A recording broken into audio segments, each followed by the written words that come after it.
Welcome to Clear Minds. When you picture a sober living house, what comes to mind? Probably what you've seen in the movies, right? A rundown building in a rough part of town, filled with people who've hit rock bottom. You might imagine a chaotic, depressing place you never want to end up. That's the myth. But the reality is about finding the kind of structure that actually sets you free. Before I walked through the doors of a sober house, my life was the total opposite of structured. It was just a tangled mess of broken promises, missed appointments, and relationships that were barely hanging on. I was sure I was in a hole too deep to ever climb out of, and the idea of a sober living was terrifying because I believed all the stereotypes. I thought it would feel like a punishment. I could not have been more wrong. It wasn't the end of my story, it was the start of a brand new one. My life used to run on one single rule: chaos. I'd wake up every morning with this pit in my stomach, wondering what fire I'd have to put out from the day before. My world had gotten so small and so lonely, it was completely unmanageable. And the worst part wasn't even the addiction itself, it was the crushing isolation. I felt like there was no one on the planet who could possibly understand what I was going through. That's the feeling that keeps you trapped. When I finally hit a point where I knew couldn't do it alone, someone suggested a sober living home. My first thought about it was absolutely not.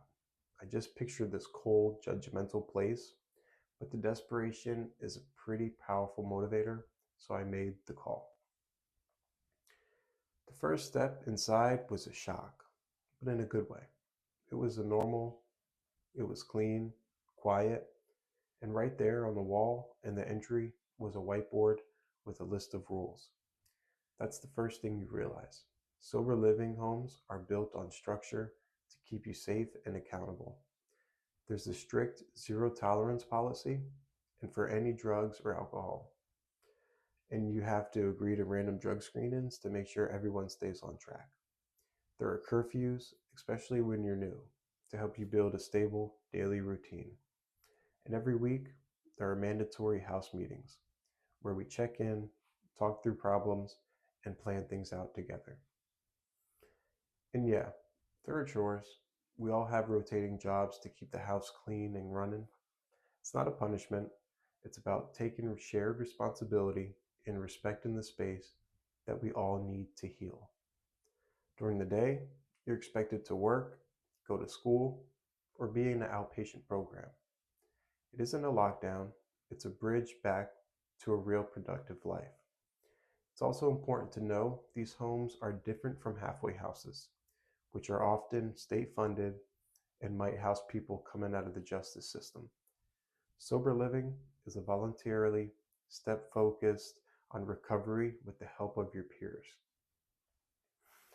But all those rules are only half the story. The real magic of the place like this isn't the curfew or the chore list, it's the people. For the first time in years, I was surrounded by others who just got it. We've all felt that same isolation. We've all had a day one. That shared experience creates an incredibly powerful bond. When someone has a bad day or is fighting a craving, there are people right in the next room who know exactly what to say or know when it's better just to listen. So we cook together, go to 12-step meetings together, and we figure out how to have fun and build friendships without substances. This community fights the loneliness that's so common in addiction and recovery.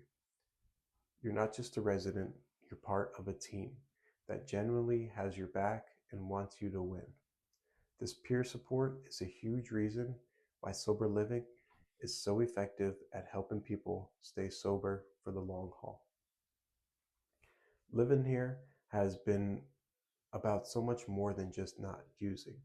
It's been about learning how to live again, how to be accountable, how to communicate, how to build healthy routines, and maybe most importantly, how to ask for help.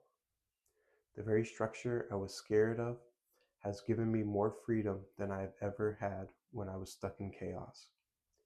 It's freedom from that constant cycle of dread and regret. These homes aren't just for people who have lost everything. They're for those who need a safe, supportive place to build a solid foundation for a lasting recovery. They come in all different forms, from basic setups to more comfortable homes, with monthly costs that can range anywhere from a few hundred to several $1,000s. The biggest myth about sober living is that it's where hope goes to die. The truth is, it's where hope is reborn. It's where you're reminded every single day that you are not alone and that a different life is possible. So if you're watching this and struggling, please know that support is out there. We'll leave a link in the description with the resources that can help you. Recovery is a journey, not a destination, and you never have to walk it by yourself. And if you have your own experience with the sober living, please share it in the comments. Your story just might be the one that gives someone else the courage they need to take that first step. Thank you for watching.